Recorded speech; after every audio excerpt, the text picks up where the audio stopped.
Welcome to People I Know Show, a podcast about interesting people, personal growth, and being wrong. I'm Curt Karstensen. On the show today is Jackknife Finnegan. Jackknife is the screen name for my friend Ron, who has grown his YouTube channel to over 3,200 subscribers and counting in about 9 months. Ron and I have several things in common. First, we know each other from our main job, but in addition, we each have increased our pursuit of the side hustle, finding ways to make extra money in our free time. Also, he has his YouTube channel and a podcast. I have this podcast, which also has a YouTube channel. Both of us with an intention of slowly peeling away the layers of our stories and what we've learned so far in life, including some really personal stuff, especially from Ron in this conversation. We both travel quite a bit as well.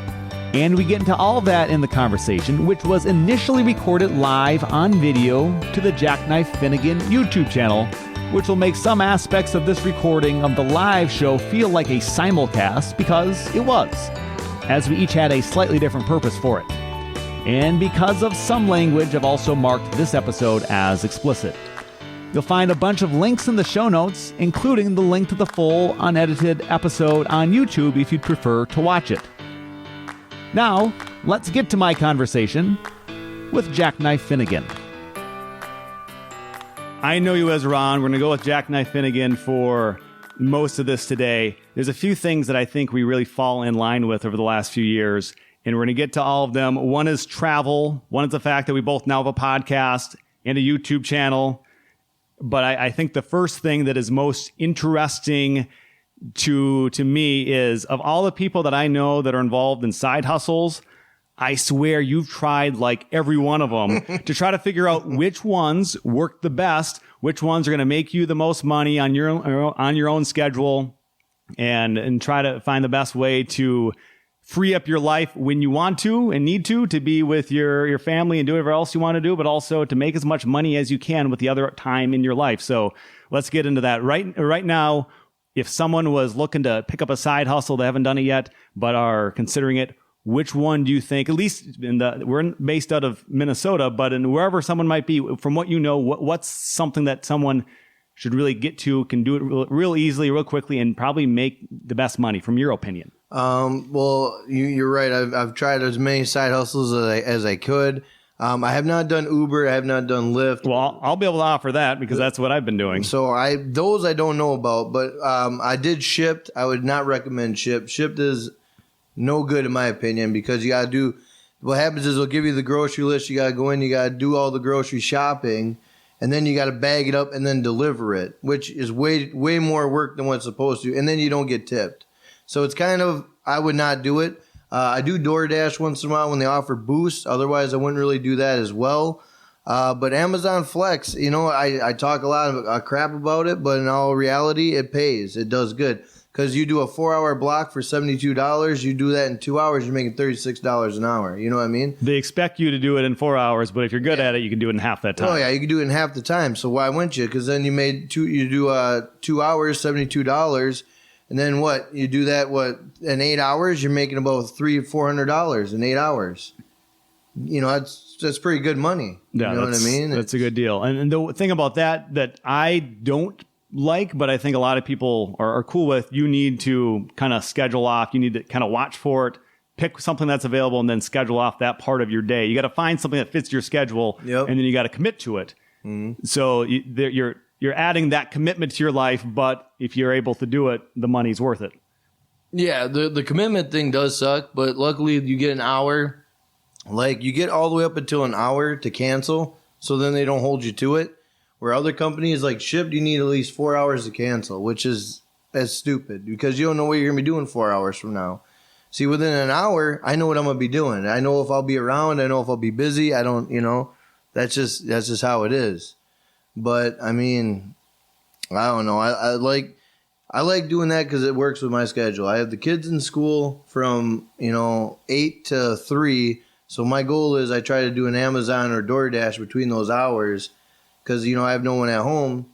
So I go and then I knock those out, make some money. Then I go get the kids, and then I live my normal life. Then my wife comes home, we do dinner. Then later on I live stream with everybody, or I live stream during the day. And And I think that's where this conversation, having you have this conversation with me, is going to be helpful to pretty much anyone that's watching or listening to this and considering how they can add a side hustle, because you have that situation where you have a wife and kids, and much of your time is demanded by when you need to be with them, want to be with them. And I'm opposite person. I have pretty much no attachments. I can do whatever I want, whenever I want. And I go about it a different way. So, but I think between me having total freedom to do whatever I want when I want, and you having a lot of restrictions in your life and only have certain segments of your day where you can do this, hopefully that covers everyone that's thinking, how can I make more money? What should I do? But just hasn't done it yet. Because I think for a lot of people, there's whatever about us that we're not quite compelled in certain moments to just go for it. Hopefully out of this conversation, some people will find ways to make extra money. See, now, if I had your lifestyle where I had no commitments, that'd be dangerous, because I would be working round the clock, and I just would. That'd be me. Like it'd be YouTube, flex, DoorDash, YouTube, flex, real job, YouTube, and then money would just be flying every which way, and it'd just be a mess. But I mean, granted, I do the best I can with my wife. My wife gets mad at me all the time because I'm always either I'm on YouTube or I'm flexing. Or I'm doing the DoorDash thing, and she's like, you got to relax, blah, blah, blah. And I'm like, I legitimately work 3 days a week. When you tell me I need to relax, how much more do I need to relax? You know what I mean? Like, I don't really do much, but whatever. She says what she says, so. It gets you out of the house at least a little bit. I love getting out of the house. With all them damn dogs and kids, I'm happy. I'm like, as soon as I'll sit at home, and the wife will be like, oh, man, I'm kind of hungry right now. I'm like, oh, you want me to go to the store? I'll go to the store and get you some. Yeah, but it's like 11 at night. I don't give a damn. I'll go to the store. Because I just want to get out, and that's probably not a good thing. But I've been with my wife for 10 years. You know what I'm saying? It's not like we're in the honeymoon stage. I'm not saying I fell out of love with my wife. I'm not saying that. All I'm saying is it's like, I'm just like, I'm 10 years in, like, let me open my wings. Let me fly. So I have pretty much total independence in my life. And occasionally I like to spend time with people in whatever ways I can spend time with people. But for someone that has your lifestyle, wife, children, you lose. I imagine, I've never lived your life, but you lose that independence so much that when you get an opportunity to kind of just be on your own, for someone that values that, I'm sure it's pretty damn valuable. Oh, it's awesome. It's amazing. I take it any chance I can get. I'm like, all right.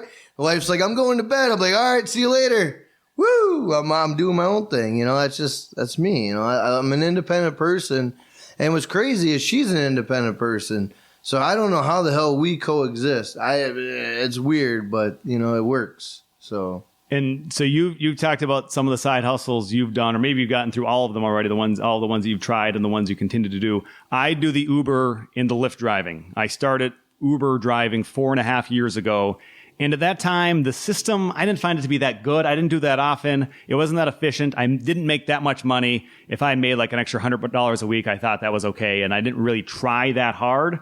But as the years has gone on, I've become more motivated to make more money. Plus those systems, I started doing Lyft as well a couple years ago.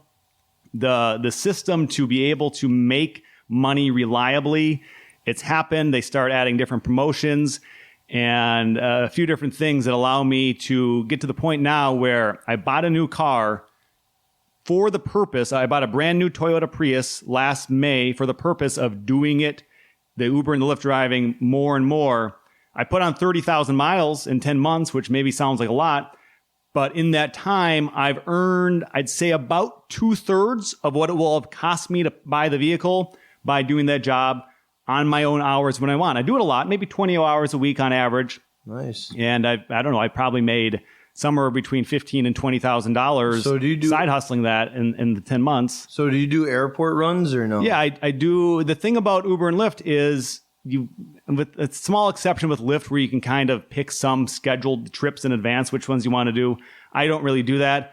You go online whenever you are available. And then if it's busy enough, you're bound to get a rider pretty soon, and then you go pick them up, and then either while you're driving them to where you're going, you get assigned your next ride, or you can take your next ride, or maybe you wait a couple minutes. When it's busy, it's just nonstop and you can drive for hours and hours. I think the longest I've ever driven without stopping was like 8 hours one day, just because I didn't feel like I could stop because I was making money nonstop, and I would check to see how much I was making, and it was totally worth it. Well, yeah, you'd be goofy. I mean, if you're making money like that, why stop?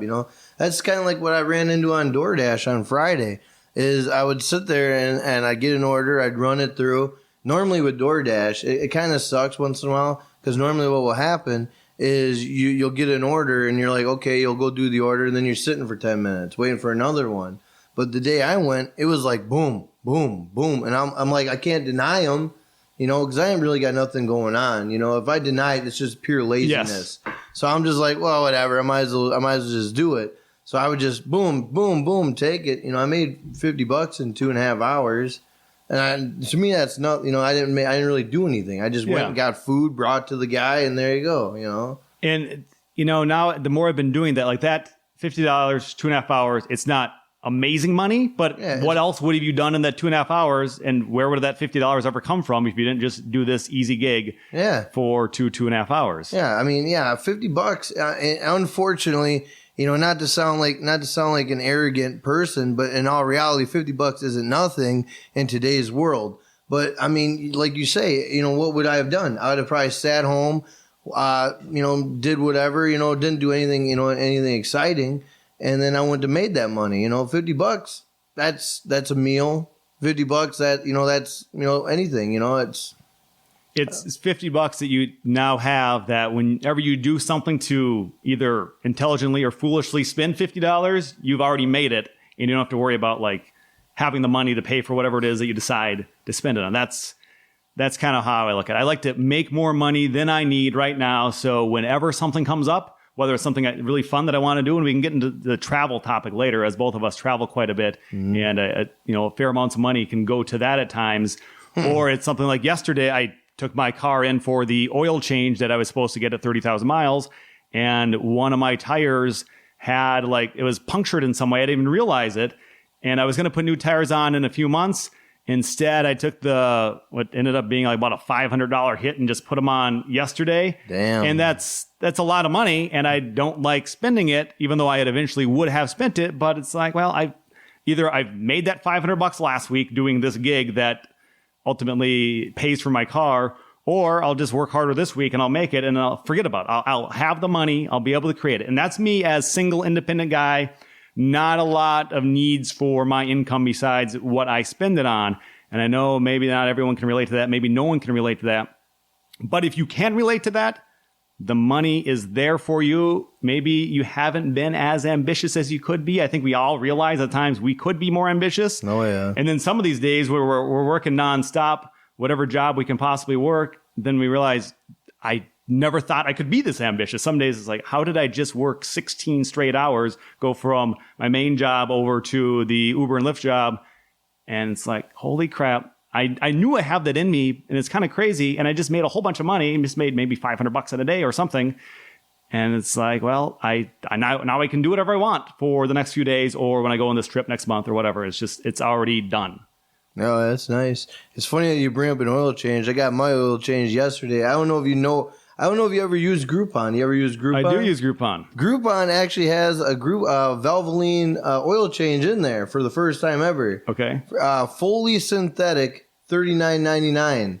Normally that's a $90 job or a $100 job. That's about what I paid yesterday at the Toyota I only dealership. paid $40. I got the Groupon, went to the Valvoline. It was outside of my city, and I paid I'm like, is this real? And the guy's like, oh yeah, it's real. I paid for it, and $40. Did they try to sell you on an air filter you didn't need? Oh, yeah. So that's the trick. They'll tell you, or they'll show you an air filter, assume you don't know anything, and see if you want to change it.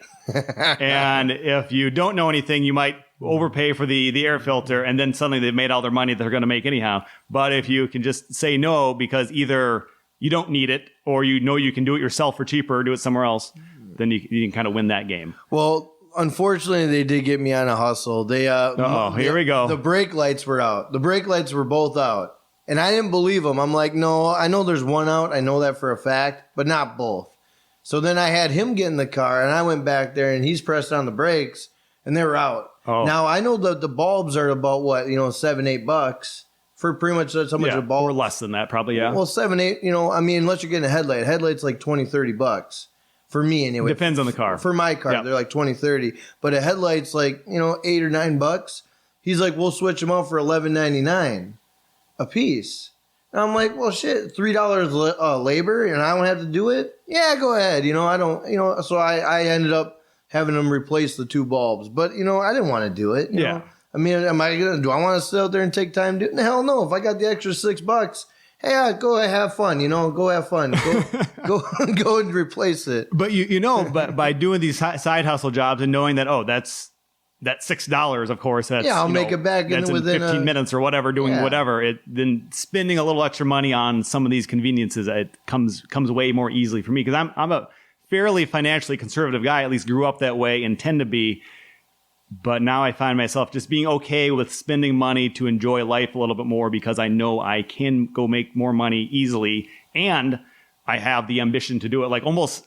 I'm almost like addicted to continuing to do it. So it makes my life better in so many ways, I'd say. And what's crazy to me is when you go around and you see people like, asking for money and asking for change, like, some of them are legitimate homeless, but some of them are just, panhandling to panhandle. And what's crazy to me is knowing that these side hustles are out there. You can easily get them.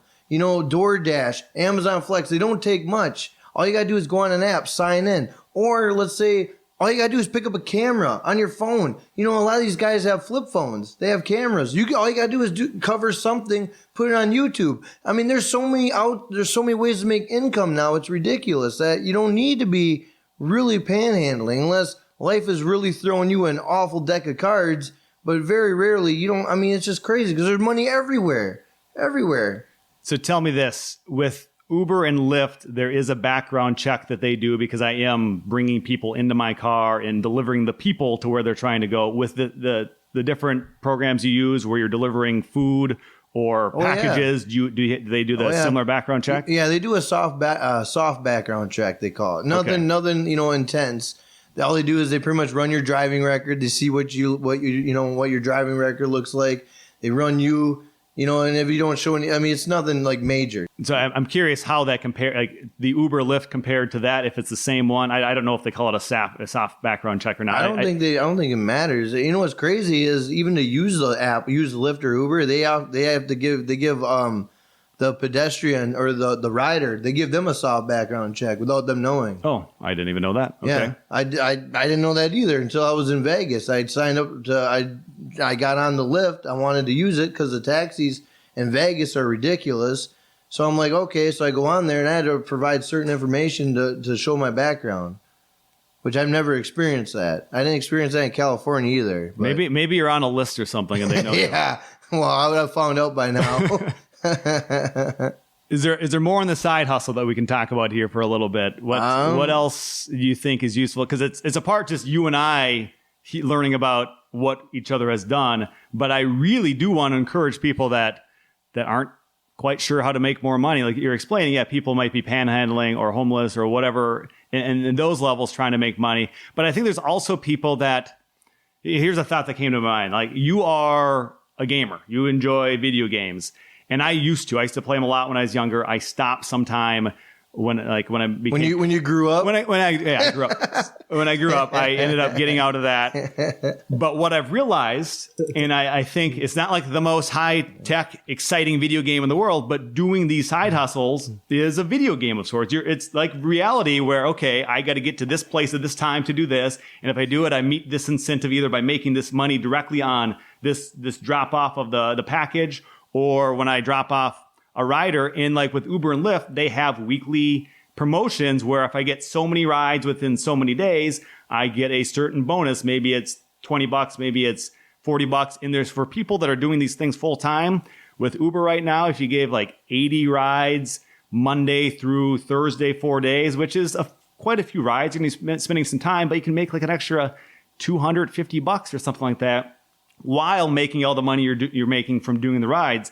And I imagine that's my version of gaming at this point in my life, is knowing that I can reach these incentives and make real money by just doing this thing in the real world with an app that functions like a very basic video game. And what's funny that you bring that up, because I feel the same exact way. I don't know what we could really go on your podcast, but like on GTA 5, I feel like the same way, because on GTA 5 you have businesses in the game. Now, granted, the businesses are not legit. It's a meth business. It's cocaine, so on and so forth. But that's that type of game. But in that business, you're selling these businesses and you're making money. So then when I go out and I do DoorDash, I'm doing Flex. I feel like I'm because I deliver the package. So I feel like I'm delivering like the illegitimate money. You don't know what's in that package. Yeah, I could be delivering drugs. I don't know. So I'm like the real life GTA guy going to these houses, delivering the package. That's what I feel like. And then when I go home and I play GTA 5, I'm like, I just did this for, in reality. Because, in that game, you get like these post-op vans, which are god awful. Or you get like these other, things where you make these deliveries. And it's exactly like what you see in GTA 5. Is what I do in Amazon Flex. I pull up to some shady ass house. I get out. I grab the box. I run to the door. I drop it. I run in my car and I get the hell out. And that's exactly how it is. And that's what makes it funny, because GTA 5 is so reality based. Like, a lot of people say the game is dead. A lot of people say it's dead, but in reality it's not, because it's so reality based. Like these side hustles, you can do a taxi cab business in that game. You can't do it online, but you can do it on story mode. Like, you can go buy a taxi cab, you drive people around, you make money. And you would think like games like that, because young kids are playing them, you would think that it would teach them money management, but it's not. Like, money management does not exist in today's society. It doesn't. These kids have no clue. They have no clue. I mean, my kids, they don't have a clue. They get $5. They want to buy Legos. They want to do this and that. I'm like, well, save it, and then you get a bigger Lego set. They don't give a shit about the bigger Lego set. They want whatever $5 can get them. They're like, whatever this gets me, I want it. And I'm like, save it. Get something better. No. We want this. And I'm like, whatever, man. Whatever. Because you can't argue with, 8-year-olds and this and that. I just say, all right, get your Legos. And then what sucks is they'll go buy that Lego set, and then we'll get home, and they'll be like, oh, but then they'll have like a little brochure. Show them like the big sets. Oh, I want this one. And then they look down on their little set. They're like, I don't want this one no more. I'm like, you're the one who bought it. I told you. And they're like, they get all mad. But the first thing that comes out of the package when they open the Legos is the Lego company upselling them to the thing that that you told them they should have saved for. Oh, exactly. Awesome. Isn't that awesome? It is awesome. right when you pour it out, I swear to God, the Lego pieces don't come out. It's just that piece of paper just glides ever so gently and falls down and shows you, hey, these are the Legos you could have got, but this is what you're stuck with. That's awesome. Just a dream crusher right out the box. So we can probably get back into the side hustle if we have the time and we think about it. But as a part of your side hustle is this the YouTube channel right here. We're live as I record this podcast, which will be a future episode of People I Know show. We're also doing the podcast here on Jackknife Finnegan YouTube channel. And I started my channel, I think, within the last couple months. Haven't put much effort into it. You subscribed recently. You might have become my 4th subscriber. Maybe some people watching right now have since subscribed. To add that up, those are very small numbers. I haven't put a focus on it. It hasn't really been a priority. But you have been spending recent months going from where to where to where and where you are now. Explain what that's like to try to get your YouTube channel to a point where by putting videos out, you're going to start making some money. And as you get more subscribers and more viewers, you're going to start making a fair amount of money. Well, first off, I just want to say Arcade Revolution, I did see you in there throw that $1 donation. I greatly appreciate that. And I salute you. Thank you so much, man. That means a lot to me. And everybody who's watching right now, if you guys enjoy this podcast, you enjoy Curt's commentary, make sure you guys hit the description down below. You will see his podcast. It's called The People I Know Show. Make sure you guys go to that link. It's a YouTube channel. Click it. Hit that subscribe button. You guys hit a like button. Show this man support. He's out here doing the grind. He's just getting into YouTube, you guys. I'm going to introduce him to YouTube. this is me introducing him to the YouTube world. Right now, he's been in the podcast world. So we're just going to, try to get him to transition. Yeah, and so if people do go to my page, you'll see that there's just a few actual videos with me and one of my guests. I have a Being Wrong segment, which we'll get to later, which I'm just dabbling with that to see kind of what happens. But all the episodes are available in audio-only format on YouTube. Probably kind of boring compared to most things you watch. But then again, I don't know what people watch on YouTube. Maybe a lot of it's kind of passively just kind of listening, not paying that much attention. So if you wanted to listen to past episodes, they're audio format with just the logo. But maybe if this goes well, I can consider doing this more often too, because this is fun. I like the fact that people are watching and interacting, and it makes it seem more real, I guess, instead of me dropping an audio file onto the internet and just knowing that people are listening, but don't know when they're listening, why they're listening, how much they're enjoying it. I don't know, but getting people's comments, I think, is a pretty neat thing. Yeah, it's awesome. And I'm going to have to go back and read all these comments, which I can't wait to do. But, I mean, right now, the way you're reading this is you got 14 people watching, we got 29 likes, and we got a $1 donation. That's what the live is showing us right now. And that is awesome. With everybody watching, I appreciate you guys going over and checking out the People I Know show, hitting that sub button, hitting that like button. I appreciate that, you guys. It's awesome. But what's going on, everybody? But the YouTube thing, what happened was I had a friend. And I don't have a lot of friends, but I had a friend. And he ended up, not being my friend. He's like, I don't want to be your friend. I've been friends with this guy for over 20 years. And it was all over some money because we had some stupid falling out over money, which is ridiculous. Mm-hmm. And so then I'm like, all right, whatever. And I've always wanted to do entertainment. I had a record company when I was 16. I had a record company from 16 to 20 years old. And it did decent. That's pretty cool. I made a lot of money. I made a lot more money off of merchandise than I did versus record sales, because back in the day, it was a different beast. There was no digital. You had to go out and sell CDs and tapes and so on and so forth. There's nothing real digital at that point. So it was a little bit harder. But when they had shirts and merch, they all wanted it. So then I'm like, all right, whatever. And then I would go on YouTube and I'd watch people do Amazon Flex videos, DoorDash videos. I'm like, well, I could do this, And I always tell stories where, wherever I'm at, I tell stories. And people like them. They think they're enjoyable. So I'm like, I'm just going to throw something up on YouTube, see what happens. I threw an Amazon Flex video up there, right? Mm-hmm. It has over 62,000 views. What? 62,000 views. I got a DoorDash video, over 10,000 views, 8,000 views, shipped over 4,000 views. I did 2 Fortnite live streams, over 8,000 views. And I'm like, well, holy hell, this is when I didn't really have any subscribers. I'm like, what the hell is going on? It's crazy. And then I kept doing it. I got lucky. I met the right group of people. Everybody that's in this chat right now is amazing. These people are by far the most amazing people you ever meet in your life. And I check out all their live streams. And I mean, you got people in here from Australia. I know we got United Kingdom in the building. We got United States in the building. We got everybody in the building. Like, you could not ask for a better fan base than what I got right here. I mean, honest to God, these guys are on here every day watching me, and they keep you going. I mean, this might be something you might want to do when you go live, because these are amazing people. You'll meet some amazing people. Yeah, you'll meet a couple people that are a little dingy here and there, and they like to troll you, but, you just laugh that off. It's no big deal. But, I mean, when you scrape that away and you see these people and you actually get to know them and you meet them, it makes you want to keep doing YouTube, because then you're like, well, how many other cool people am I going to meet? You know what I mean? And I didn't really anticipate my sub count to do what it did.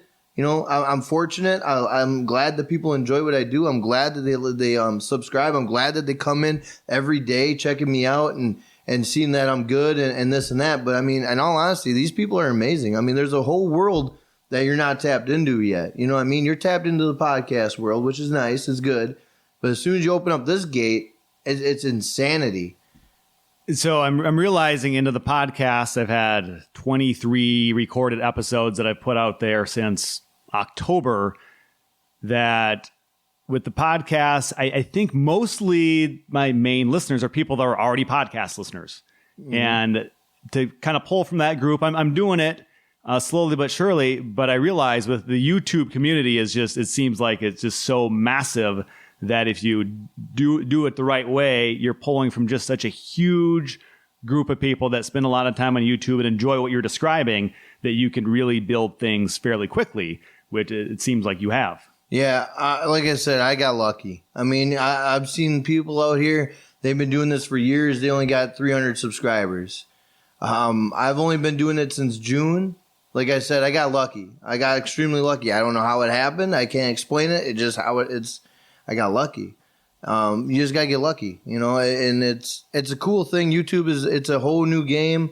It's interesting, but you just gotta be headstrong. If you're not headstrong in YouTube, you'll get eaten alive. You gotta really be focused and headstrong. Otherwise, it'll kill you.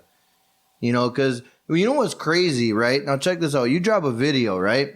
And let's say you drop a video, you get 65 comments that are like, oh man, great video, nice video, you're doing awesome. Positivity, right? Yep. And then let's say you get that one comment, you're garbage, you're trash, right? Sorry about that. Now a lot of people, you have all these comments that are awesome and positive, but a lot of people will see that comment and they'll let that destroy them. Oh, really? Okay. Oh, they'll just focus on it. No, not me. Dude, I hear that every day. My wife calls me an asshole every day. Like, that's normal. You know, my wife's like, you're trash, you're garbage. So I already know. Yeah. So if the person that I've lived with for 10 years is telling me I'm trash and garbage and I don't get offended by it, I'm not going to get offended by some guy I never met before. No, of course not. You know what I'm saying? But, I mean, but a lot of people, though, that I've noticed, they'll worry about it. Or let's say they get a lot of dislikes on their video and then they get all discouraged about it. But in reality, in YouTube algorithm, when they hit the dislike button, it actually helps you. It's such a stupid thing because what it does is it shows an impression. Okay. So now let's say someone goes to your channel and they don't hit the like or dislike. Well, that's kind of not good for you because then you're not getting an impression on YouTube. But even when they hit that dislike, that shows like an interaction, an impression. And then YouTube will push that out more because they're like, oh, well, it's got this many reactions, good or bad. So it actually benefits you. Okay. But a lot of these kids, you know, because a lot of kids are on YouTube. A lot of kids are on it. And when I go on there and I watch them and I feel so bad because they got 2 likes and like 5 dislikes. And they'll stop their live stream because of the 5 dislikes. I'm like, guys, keep going. That's 7 impressions. If you keep going, you know, who cares if you get 20 dislikes? That's 20 impressions. YouTube's going to pump you out, man. Who cares?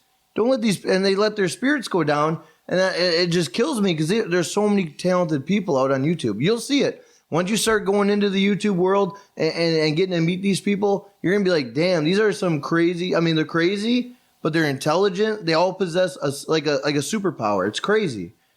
Well, that's a reason I have a podcast, People I Know Show, is because I've met all these different people and I continue to meet people and I have all these different ideas for future podcasts, people that are regular people that I think are absolutely amazing or interesting or have helped change my thinking in some way, influence me in some way.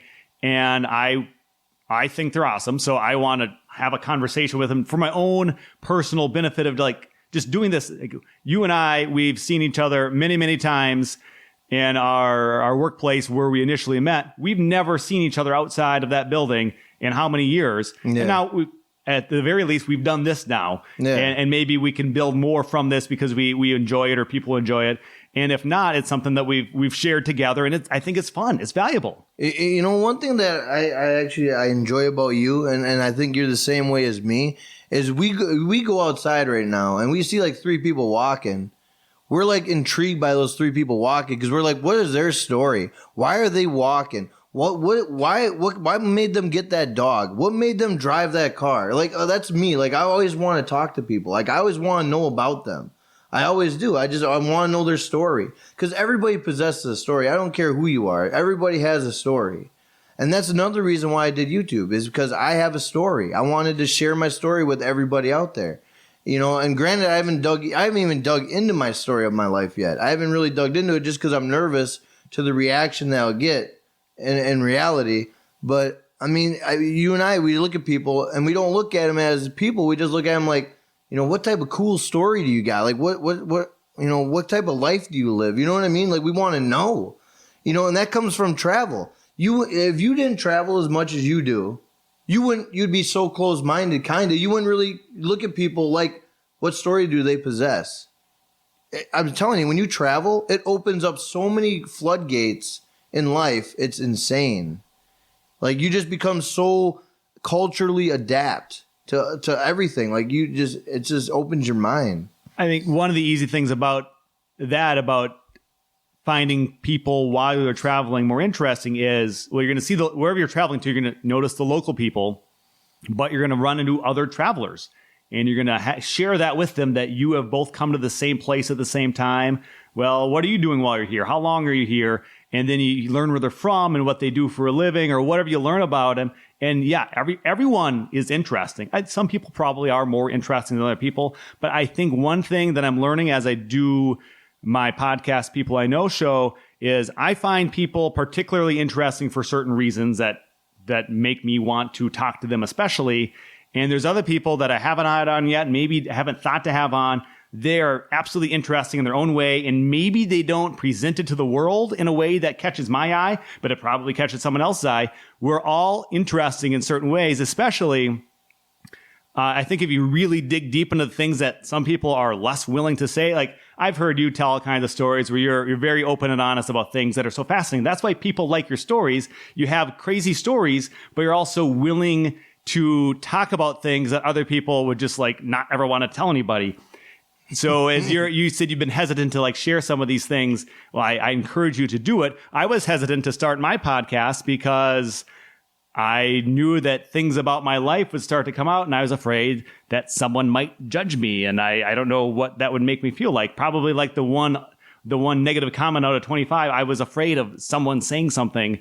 And then now that I've done it for a couple dozen episodes and I've heard almost no negative feedback, either those people just don't care enough to say, or maybe there's nothing negative to say. I don't know, but I stopped caring. Well, I think once you start trying something and really just put your mind to it that you're going to do it, you're not going to let a couple naysayers let you get down the way that maybe you might have did before you started, when you thought about that possibility existing. Yeah.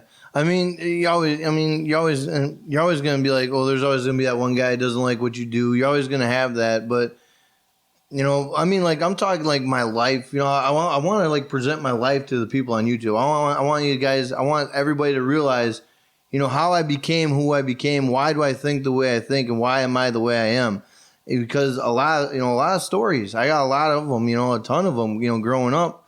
And, my wife tells me all the time, I tell her about my childhood, and she goes, oh, I don't want to hear that because it's the most depressing story known to man, my childhood. And then I'm like, well, hell, what if I brought that to YouTube and I let everybody, see that, what would they think?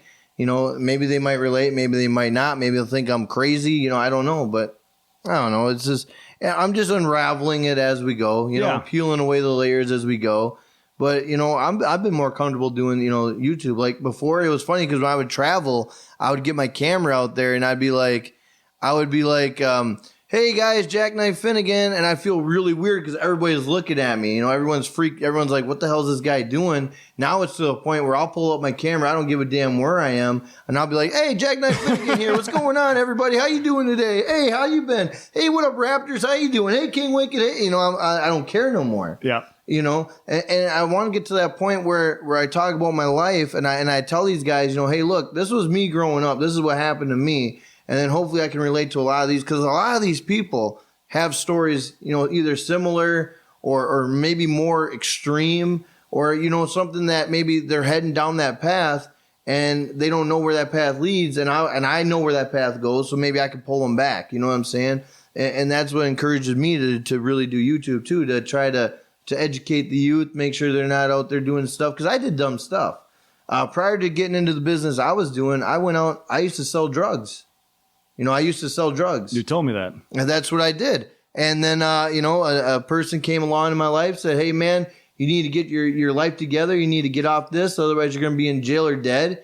And I'm like, okay. And then they told me to get this job. And then I went and applied for the job. I didn't even want it. And the next thing I know, I got the job. I've been doing it for over 15 years. You know what I'm saying? But prior to that, and now keep in mind, I was making a lot of money selling drugs. Yeah. A lot of money. So then when I got my first real life check, I was like, what the hell is this? Yeah. I was like, no, I'm okay. I want to go. But I never went back. I've never went back. For 15 years, I've never sold drugs. But back in the day, I did. Back when I was 18 to 20, I was selling drugs. And if for those last 15 years you were still doing that, what would you put the percent chance that you would still be living in the free and doing what you want? Oh, I'd be in jail right now, easy. Yeah. Then what's the point of how much money? The money becomes meaningless if your freedom ever is taken away from you. See, but you never think like that. Yeah, of course you don't think like that. But now looking back, you can say that and know that's the truth. Because at that time in your life, it's a money grab. You don't care about going to jail, prison. You don't care about dying. Right at that moment, it's a money grab. And when you got money coming in by the bushels, I mean, I had hundreds, thousands. I had thousands, dude, just stacking. And I had nowhere to spend it because it was just me. I had no girlfriend. I had no nothing. So I'm like, I had money coming out of everywhere. And I'm like, oh my God, this is awesome. So it becomes a money grab. And then you get power. And then you get respect for all the wrong reasons. Mm-hmm. But you don't think like that. You're like, oh man, I got all this money. Oh my God, I can run the world. And then, then what's crazy is reality set in for me when one of my buddy of mine, his name was White Mike. He was going to be one of the biggest rappers known to man. He got signed with a distribution deal with Best Buy for over $500,000. And his buddy X-Trip, was doing a rap with him. And I was, tagging along with those guys. This was back when the record company was going. They got this big distribution deal that, I was going to become a part of. And I'm like, yeah, awesome. The weekend comes, right? On Sunday, I get a phone call from X-Trip. Hey, White Mike's dead. And I'm like, what do you mean he's dead? I go, quit joking. He ain't dead. No, he's dead. And I'm like, well, what do you mean? So apparently he went to a college dorm party, did heroin, got into a heroin overdose. The people that were at that party took him and threw him out in the hallway to die. They literally took him, threw him out in the hallway. He died. And then now get this. The guy who's calling me on the phone is texting me while he's talking to me saying, hey, don't say nothing. FBI is on the phone. He was trying to set me up to get a less prison sentence. Isn't that crazy? That's insane. So as he's talking to me, he's asking me about these drugs. And then I'm getting text messages after text message saying, don't say nothing, don't say nothing, don't say nothing. FBI, narco. And I'm like, what the hell are you talking about? And then finally I found out he went to prison.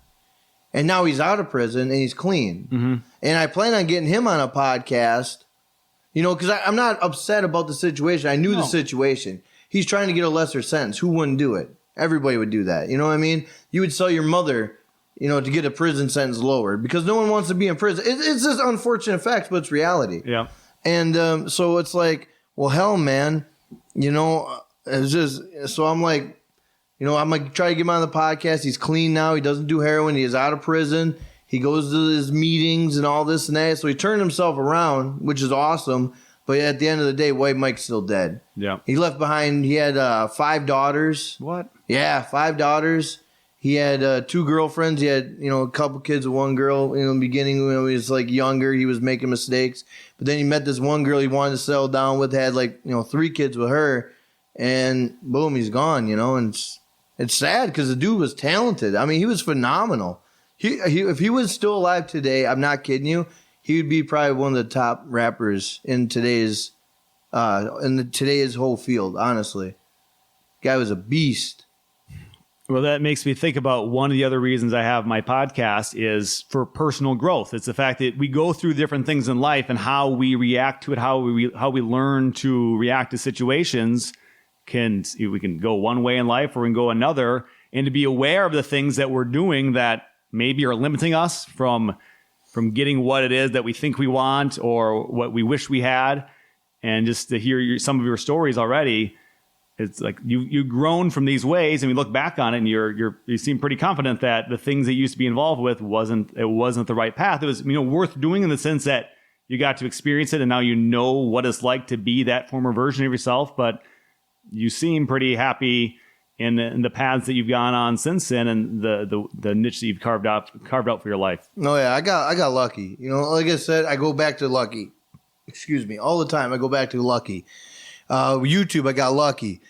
I met my wife. You know how I met my wife? I don't know if I've ever told you. I think I've heard this story. Well, I met her on MySpace. Okay. One night I was drunk. I was in my bedroom with my. This sounds kind of bad, but I'm in the bedroom with my buddy. Okay. But I'm on a computer and I'm typing. Okay. And he's looking over my shoulder, and what I'm doing is I'm looking at all these girls' pictures on MySpace. So I send him a generic message. I'm like, hey, you're in the people I know section.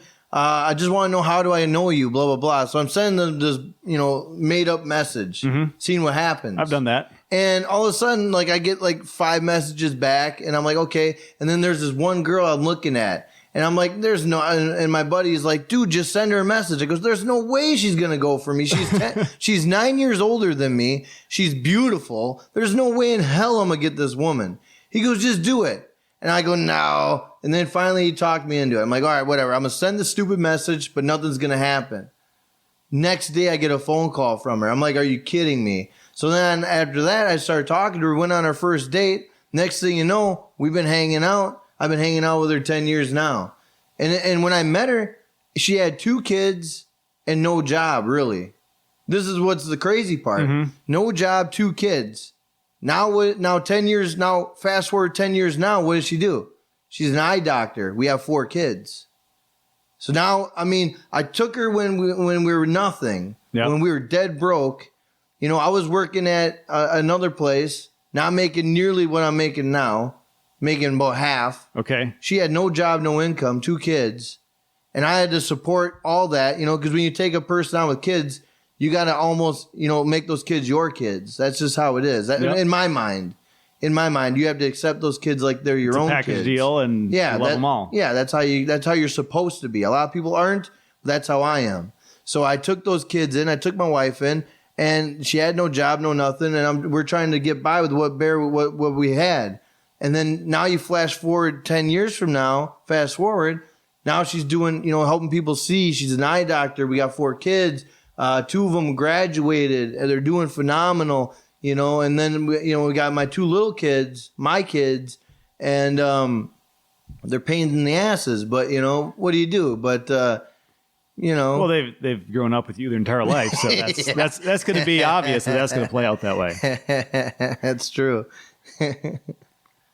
But you mentioned your wife, and I've not met her, but I think that ties into another topic that I have here. Is it was 4 or 5 years ago, we'd see each other in our workplace and where we initially met, and you would be traveling, you'd be going on cruises, you're doing these things. And that was right around the same time that my life shifted in a way where I emphasized traveling.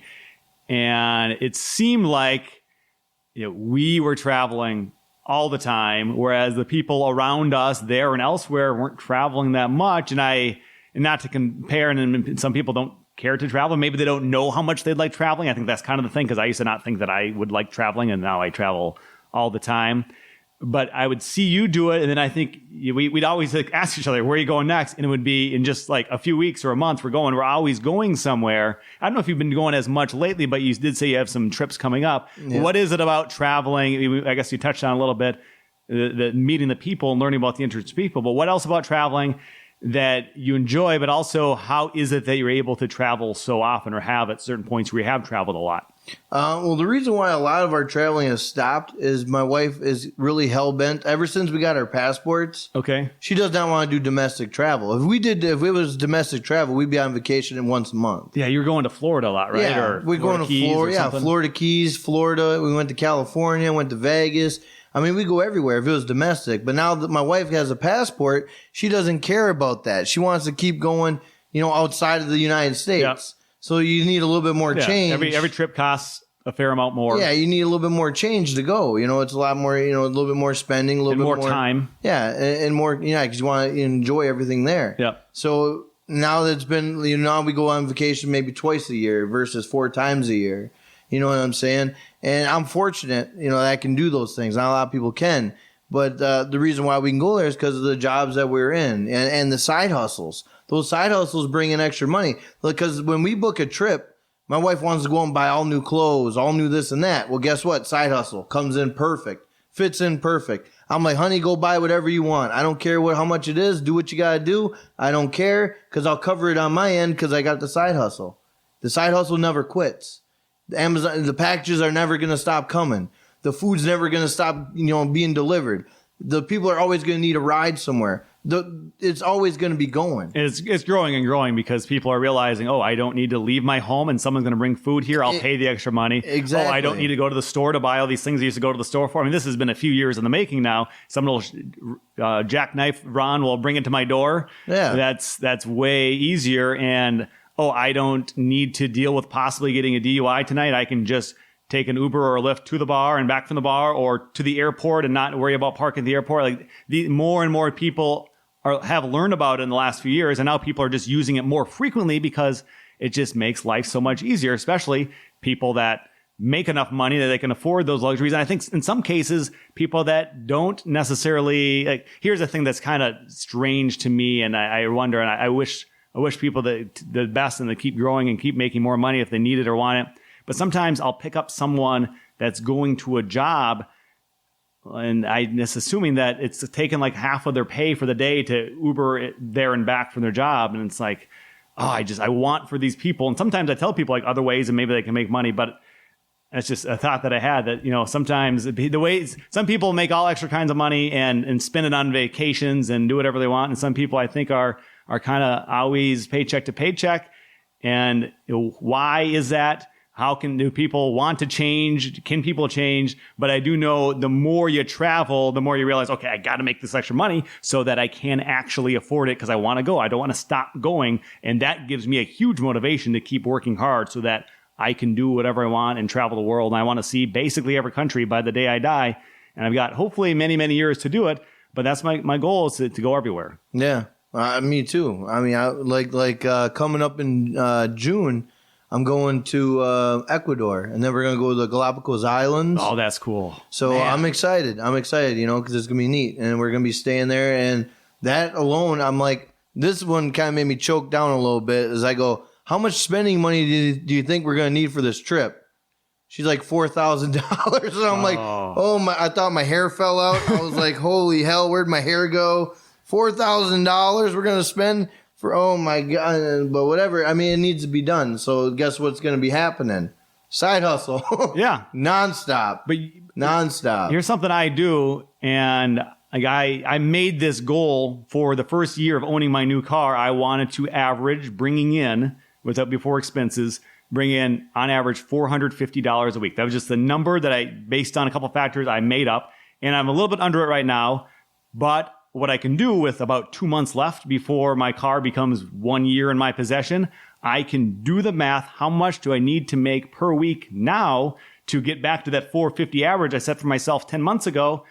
And I can do it. If I have enough time, I can do that. And I think when you're looking at the $4,000 of spending cash, well, you can figure out how many Amazon shifts do I need to do, how many DoorDashes or whatever else you can do, and you can figure out what it's going to take so that when you go on this trip, you don't have to worry about money in the way that maybe you used to or otherwise would have to, and just enjoy this amazing once-in-a-lifetime chance to go to those places. Yeah. I mean, that's pretty much what we're going to do. That's how we're going to do it. Just keep doing the side hustles. But another thing that, if you listen to, I don't know if you listen to yourself or if you ever, take your own advice or what I've noticed about you by listening to you right now, okay, and a lot of these people don't know, is you're setting goals. What is the difference between a goal and a dream? And I don't know if you know the answer, but the answer is a timeline. Okay. If you set a timeline, like for myself, for June, I want to be at 5,000 subscribers. That's my goal. I set that for the end of June. Now, if I were to go, well, someday I'm going to have 5,000 subscribers. Well, someday does not exist. You look at the calendar, you see Monday to Sunday. There's no someday. And if you keep going, well, one day I'm going to do that. One day I'm going to do this. Someday I'm going to do this. You're not going to do it because those days do not exist. But if you go like well, 10 months ago I set this, but if I got the remaining amount of this time to do this, you're setting yourself up for a goal. You're setting yourself up to actually get on track, to get it going. And that's beneficial. That's huge. I don't want to fail. That's a part of me where I realize I can do it, and I'm going to find a way to do it. Probably, even though I've added this podcast, which takes many, many more hours out of my week. I thought, when I start this podcast, I'm not going to be able to make as much money. And it's like, screw that. I'm going to just keep doing it, work harder, do everything. And sometimes I don't sleep enough. That is true. but I find a way to stick to these goals, and I've been succeeding. Yeah, I mean, that's just all you gotta do is you gotta timeline it and just go hard. You know what I mean? You gotta go hard on it. Otherwise, it's not gonna get done for you. You're not gonna reach the heights that you want to reach. You always gotta be committed. You gotta go hard. You gotta put 100% into everything you do. Otherwise, it's not gonna work. You know, that's just how it goes. What's up, everybody? I appreciate you guys. We do know that we are live. We do see you guys, but we're just doing a podcast. Hopefully, you guys enjoy it. I can tell you guys are enjoying it. We got 40 likes. That is amazing, you guys. 40 likes within an hour. That is huge, and I salute each and every one of you guys. I hope you guys are enjoying this format. If you guys are enjoying this format and you guys enjoy my man Curt here, he does have his own podcast. It's in the description down below. Make sure you guys go to that description.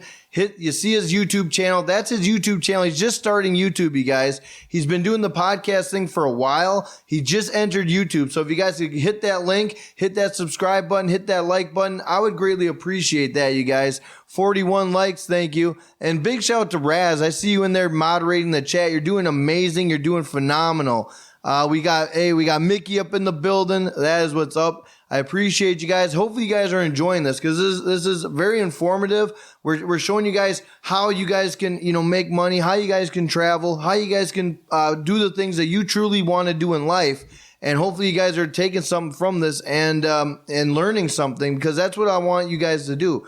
Take from it and learn from it. Not only from myself, but also from Curt. When I met this guy, all honesty, and I know when I met him, he wasn't traveling. And I'm like, bro, what are you doing? You need to get out there and see the world, right?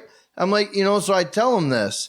And then like a year or two goes by, guess what? This man's a globetrotter now. He's globetrotting everywhere. I'm like, where are you going? Boom, I'm going here. I'm going here. I'm going here. He's like a Harlem globetrotter. He's just going everywhere. It's insane. And I'm glad. I mean, this guy's done amazing things. I've seen him on my Facebook. He's been to Spain. I mean, he's been everywhere, man. Everywhere. You name it, he's been there. And if he hasn't, he's going there. So, I mean, I'm just saying.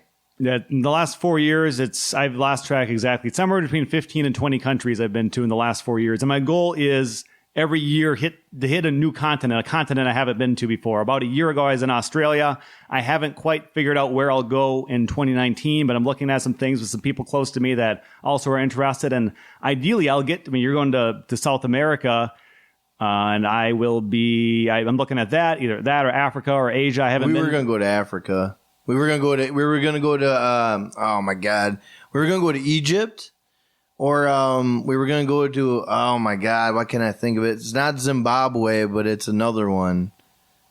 Oh my God, I hate that I'm forgetting the dang name. Is it with a Z, or are you just thinking about? I'm thinking about Zimbabwe because I think it's by Zimbabwe. I don't even know, but we were gonna go to a central location in Africa. Okay. That's actually well known. And we were going to do that, or we were going to go to, I want to go to Japan, but my wife does not want to go to Japan. She thinks the pollution is too bad, but I want to go. I'll go with you. I would love to go to Japan, man. I would love to. You know how awesome that would be to just see all those lights and just the craziness that goes on? I would love it. I'm going to go someday, and I guess I just need to put a timeline down, make this someday a certain thing. And so if you want to be the person or you need somebody to go with you to Japan, or you want to be the person to go with me to Japan, then we could definitely make it happen. Be live streaming from Japan. What up, everybody? We're live in Tokyo. That's the thing. So here's this. Like here we are. We're putting ourselves out to whoever happens to be watching or in the future listening on my podcast.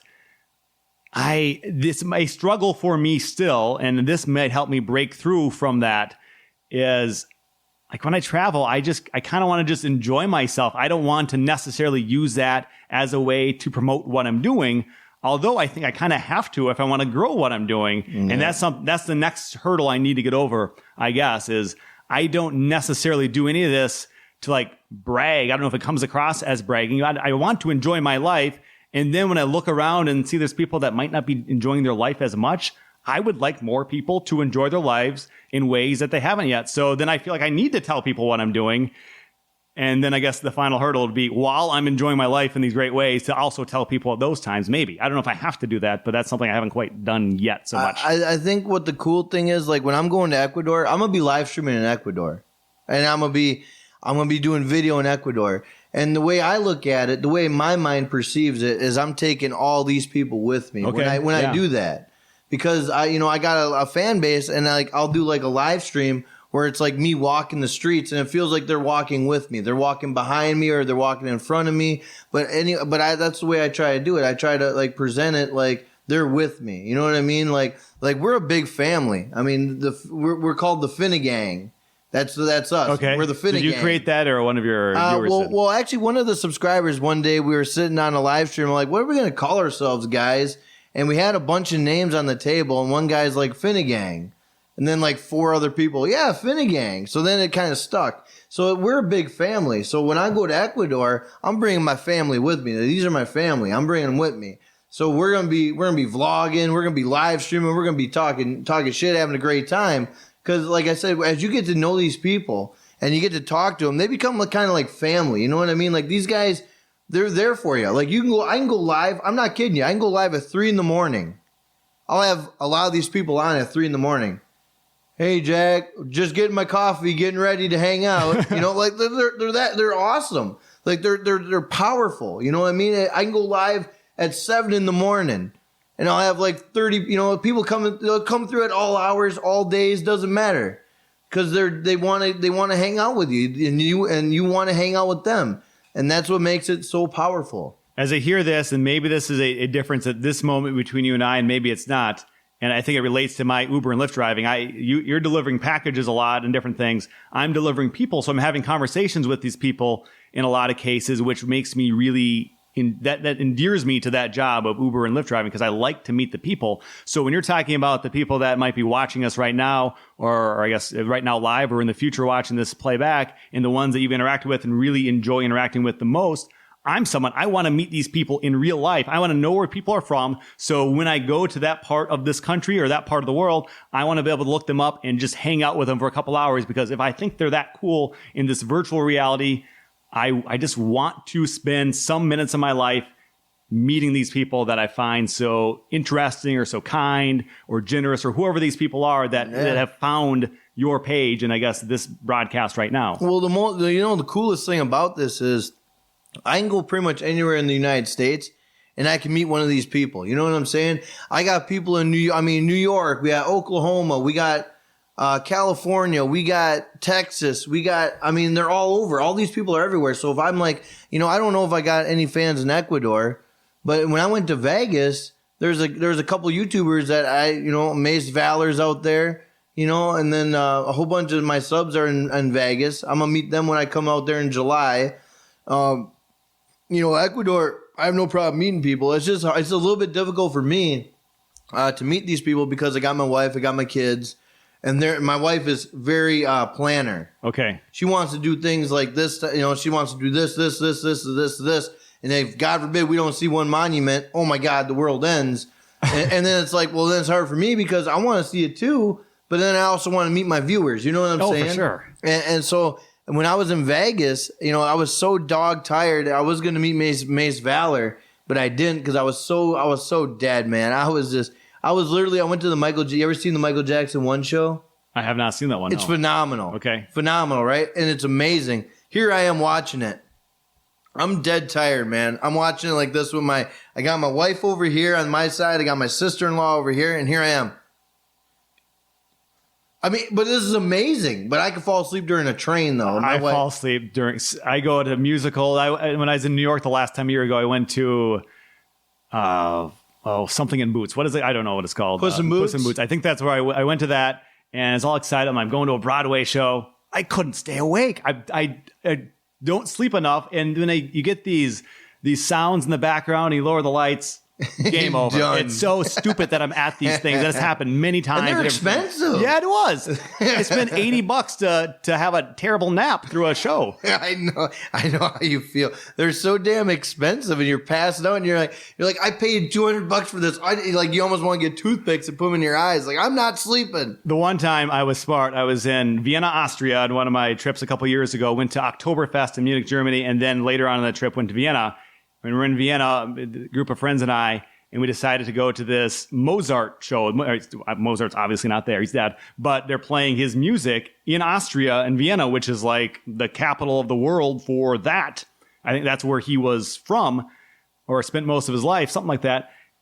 And I'm like, I know I'm going to fall asleep during this thing because I'm not sleeping it up. So I went and slammed a Red Bull or two, knowing that it will take that for me to get through it. And I think I got a little tired for a little bit, but I did stay awake during that because I realized, okay, this, although it's not really my thing, I want to experience it. I want to say I was in Vienna. You're in the element. And I went to this orchestra show, and it was really good.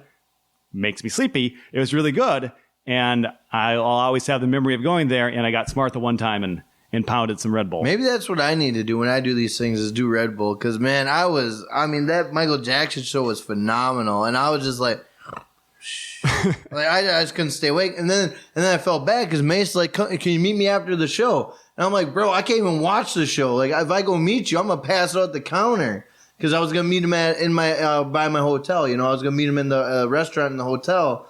And talk to him and stuff and maybe go live, but I was dead, man. I'm like, there's no way. Next thing you know, we're on the plane back home. I'm like, oh, man, you know, but I'm excited. I'm taking all these guys with me. We're all going to Ecuador in June, everybody. Each and every one of you guys is going to go to Ecuador with me in June, and I can't wait. And we'll also be there in Vegas. We're also going to celebrate 4th of July in Vegas, so I can't wait. So I think this is an invitation for those of us or those of you watching right now, listening, that Ron and I, Jackknife and I, Ron as I know him, are the same in that way that the people that happen to be listening or watching to what we're doing, we genuinely want the connection. Like I guess I crave knowing awesome people in this world, wherever you might be from, whatever your story is. I just love it. Yeah. And that's why I'm having a podcast like this, bringing my most recent episode that's posted right now was with a friend I made when I was in San Francisco. She's from the country of Colombia. She's lived and traveled extensively in like a dozen countries, like really spent time there and immersed herself in the cultures. And we had a short time chatting when I was in San Francisco a few weeks ago, but that's my most recent podcast. It's someone I've met on my journey that I just think is fascinating. Then I want to bring this person to the world, or at least the world that exists, whoever I can reach through my podcast, or now reach through this video and back towards my podcast. That's the type of thing I'm doing. There's so many amazing people out there, and a lot of us have been living normal lives because not everyone can be some famous superstar. And I'm not trying to be a famous superstar, but I feel like what I've done is worth listening to, and people that I've met are worth listening to, worth knowing. And I'm sure many people watching, listening to this are in the same boat, and just kind of sharing it to bring people in, just to share everyone that we've connected with everybody else, I think is my goal, and I think along the lines of what you're trying to accomplish. Well, and then the cool thing is I actually did listen to that podcast. He seemed well versed, you know what I mean? I listened to her going from Turkey and going over, you know, to the Middle East section. I listened to it, and I was doing laundry when I listened to it. It's a perfect time to listen to a podcast. Hey, I'm not gonna lie. When I'm doing chores, I listen to podcasts. And I'm not gonna lie, I throw you in the mix, you know, because I listen to you. I listen to, you know, the normal people, the high ups. Yeah. And then I listen to a couple of my episodes to see what I could do right. And then I listen to your stuff, and then I listen to a couple other, you know, local people too. But, you know, I listened to that when it was an interesting one. I enjoy your podcast because it's a lot different than what mine is. Mine is crazy, zany news, funny off the wall type stuff. You know, raunchy, whatever it is, what it is. And then you listen to yours, it's very informal, very, it's nice. I enjoy it because it's probably like real life podcast format. You know what I mean? Where mine's just everywhere. It's just scattered crazy stuff. But, I enjoy, you know, I think you're doing a good thing. I like what you got going on. You got good topics, you got good people. And I think you're going to continue to get good people. And I think once you know, incorporate, maybe once you do these live things, and maybe, you know, you figure out Google Hangouts, and then you can actually meet these, you know, face-to-face Google Hangouts. I'll talk to you more about that off air, or, you know, at another time. Then you'll just go, you know what I mean? Rocket. You'll rock it right up, you know? Cool. Yeah. There's so much to learn. And no matter what you're doing in life, there's always so much more to learn. Is how much time can you invest into it, and how serious are you taking it? And that's something I'm learning. I'm becoming more and more serious about my podcast. Like, it was serious when I started, but now I'm realizing, okay, I've had it for so many months, and it's kind of stabilized, I can keep doing it with the amount of people that are listening, which is still a fair amount of people. But if I'm going to do the effort, I might as well try to find ways to allow more people to hear it at least the first time, to then decide if it is something that they also enjoy. I honestly think, the sky's the sky's the limit. You know what I mean? I think if once you put a cap on something, you're done. You know what I mean? Mm-hmm. But if you look at it like the sky's the limit, you can go do everything. I mean, there's so many things you could do. You can go, you do this. You could do your podcast. You could do, you got Instagram. You got all that stuff. And I'll talk to you more, off the thing, and try to get you going. But I think right now you're setting a decent ground. I think you got a good platform. You're doing something. I think you should just go as high as you can go, because, there's going to be days where you go on there and you're like, man, I ain't getting no listens. What am I doing? What am I doing with my life? Why am I doing this? There's sometimes I'll go and I'll do a video and I'm like, really? 30 likes? Or not 30 likes, 30 views? What? Why am I doing this? But then I do a live and then everyone comes in and I talk to them and I'm like, okay, that's why I'm doing it. Mm-hmm. That's why I'm doing this. I'm doing this for this. I don't really look at the money aspect. In all honesty, I know that doesn't motivate me for my podcast. I'm not making any money on it now. There's no guarantee I ever will, but I still think it's valuable to do it. Yeah, money is like, it is what it is. When you're doing this type of stuff, if you go in it for the money, you're gonna quit because you don't make a lot. Yeah. But if you go at it, because you love it, you want to know these people, you want to meet these people, and this and that, it will open up so many doors for you. You know what I mean? Excuse me. But I think this is a great door, to present you, to walk through this door. You know what I mean? To introduce you to the live game, to introduce you to the YouTube world. You know what I mean? And I'm glad that, you decided to pick me to bring you into the YouTube world, into all this craziness. Because a lot of the people we're talking to, or a lot of people that are on my live, are gamers. Yeah. A lot of these people are gamers, and a lot of people are real life content creators, which is awesome, but a majority of them are gamers, which, like you said, you don't play video games, but you travel, you get outside, you do this and that. Well, a lot of these gamer people, they want to do those things too, but they don't know how to do it. For sure. And that's why I think this is beneficial, to teach these guys about the side hustle, about, starting a YouTube and people not liking it and people not enjoying it, but to keep battling on. You know what I'm saying? Keep going, keep doing what you're doing, and you're going to prevail. You know what I'm saying? And I think this is a great platform to cross the bridge to help these guys out to get to where they need to go. You know what I mean? Yeah, like I had mentioned earlier, I used to be a gamer as a kid. I was absolutely into it, loved it. And back in those days, I was Sega Genesis is kind of when I stopped playing some N64 with some buddies. And then at a certain point, I stopped playing. And so I totally appreciate and see why people play, and especially now with the technology getting so good, these games are just amazing. God. And I'd imagine that if I really got into it, I could enjoy it. It's just somehow I ended up away from it.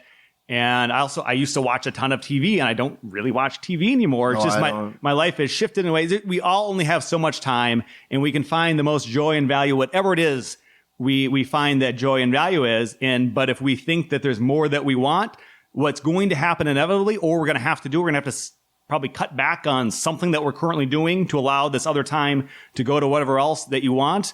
And sometimes that'll happen naturally. You won't have time for this thing. You won't care about it as much, whatever it was that you used to do. And sometimes you might need to make the conscious effort to realize, okay, if I do a little bit less of this, I can do more of that.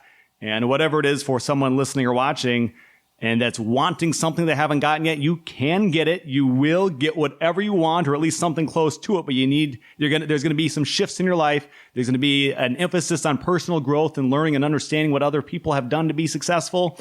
And in a few moments, I think as we get closer to wrapping up this episode, we're going to get into the being wrong segment, which I think that's the biggest step in this process for me, at least it was, to recognize the things that I've done, that I am doing or have done that might be wrong. Like it might not be the best thing for me. And to take the approach of, it's okay that if I realize I'm wrong in my thinking about something, and it's okay that if eventually I stop doing something I used to do or stop thinking about something I used to think about.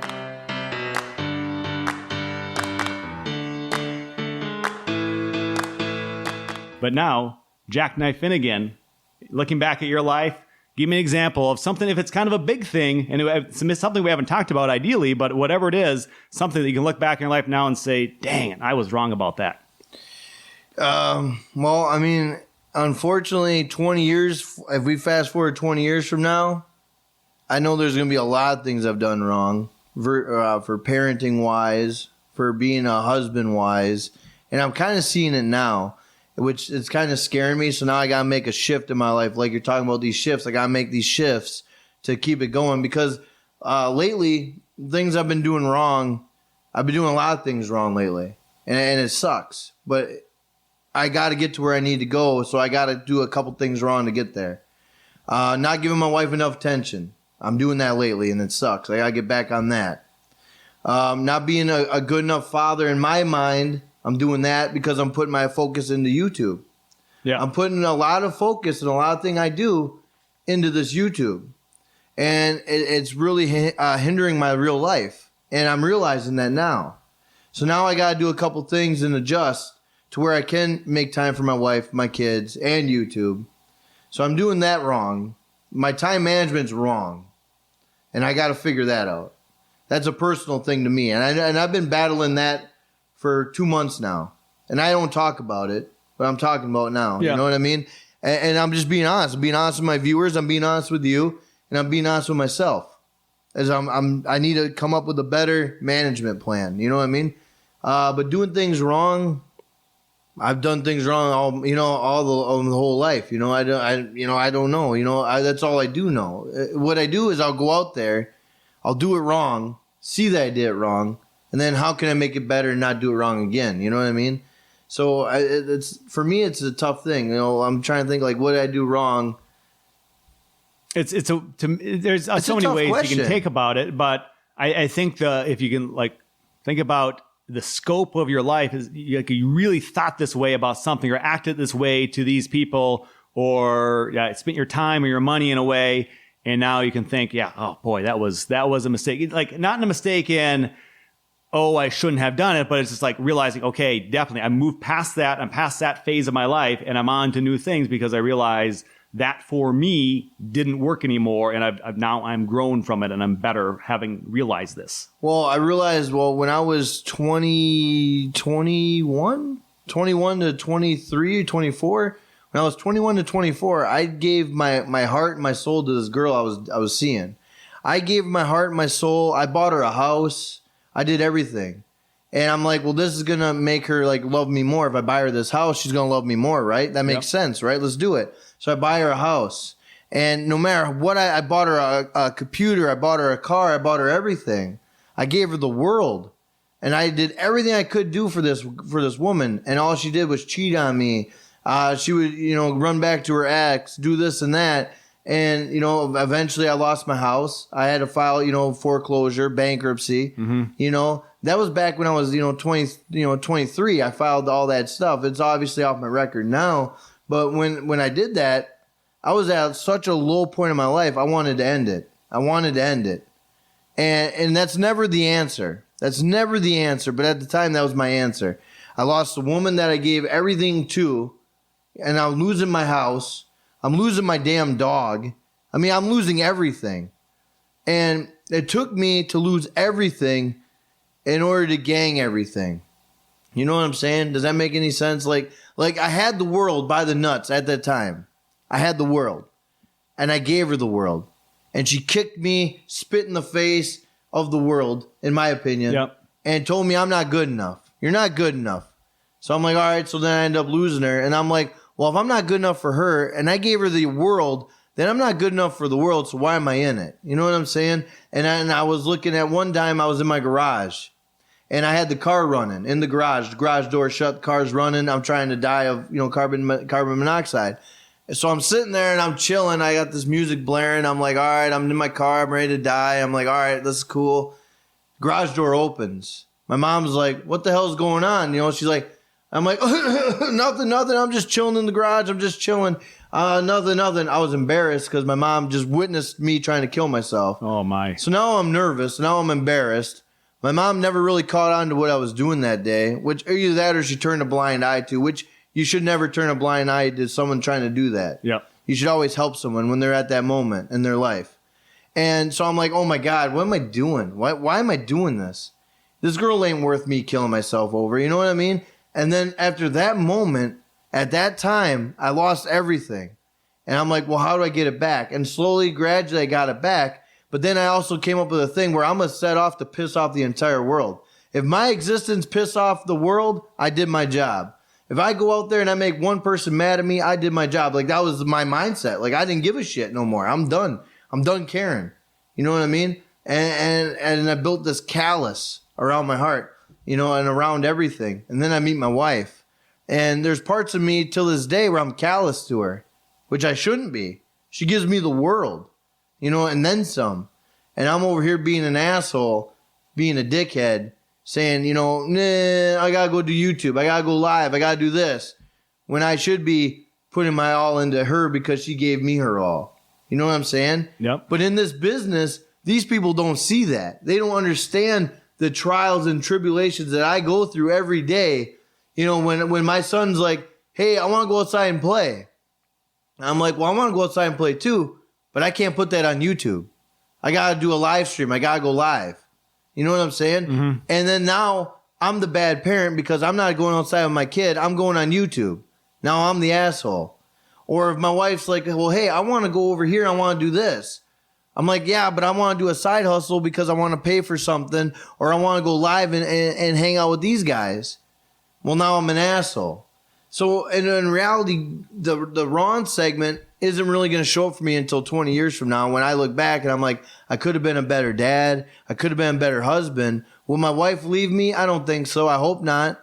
You know what I'm saying? But I do so much for YouTube. You know what I mean? I love the YouTube world and I love these guys and I'm willing to throw caution to the wind right now. Will it pay off in the end? I don't know. But I'm just saying, like, I learned, you know, at the young age, you know, at like 23 when I lost everything, I was down at the bottom. I'll never be there. I will never go there again. I'll never visit that again. You know what I mean? Even if my wife left and I lost the kids and this and that, I would never visit that moment of my life ever again. I think I can pull at least two things from that. So I think I'll give my insight into two things that you mentioned. Just hearing you say it. So going back to that time of your life, knowing that you were that close to killing yourself over, I'm sure, which was emotionally about as worse as you ever felt in your life. And that's understandable. At some point, we either have or will feel worse than we ever have before. And then we're going to have to deal with that. And I picture in the future all these possible terrible things happening in my life that inevitably, if I live a long life, bad things are going to happen to people that I love, or to me, or to the world, or to the country, whatever. There's going to be really crappy things that are always going to happen.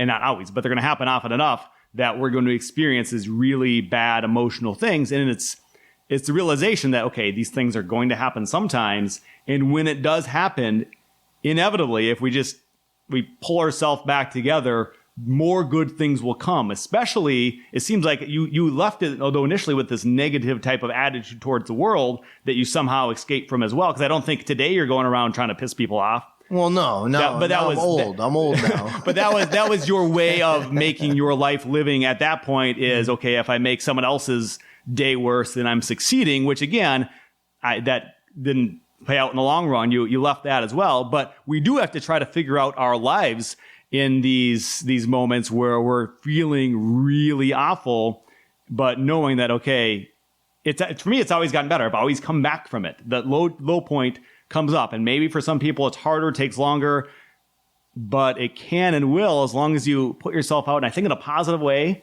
where other people in this world can see the good in you. Some people are going to recognize something about you that's worthwhile and meaningful, and that this begins to happen more and more. I think in this type of a community with the YouTube, you're experiencing that you're offering something that the people that are watching, they value. And then that brings you so much joy that you want to keep doing and you want to keep growing. And then that brings you to your new dilemma, which is, of course, something you will later realize what you were wrong about because you haven't figured it out yet. But you're being pulled in all these very important directions with the people in your family that you love so much and you want to and know you need to spend this time with. But also you're connecting with all these new people that you're doing something. It went from nothing to something and it's getting something bigger and bigger. And you want to keep doing that. And I think something we all realize at some point, the more we do, and we talked about the side hustles and all this, there is only so much time in a day. So at some point, we do need to let go of some of the ways we used to spend time. And you're in this dilemma right now. You're going to get out of it. But I don't think you know yet what is the most efficient way to use your time. Yeah. But I think we all deal with that in some ways at some time. And that's just something we continue our learning process, being prepared to recognize what we're currently doing wrong, what we've done wrong before, and knowing that we haven't grown to what we will grow and that we will eventually get there. And it's just these examples in the being wrong segment are just that. You and all of us are always growing. And if we look back to these moments in our lives, we can see where we made the good decisions along the way.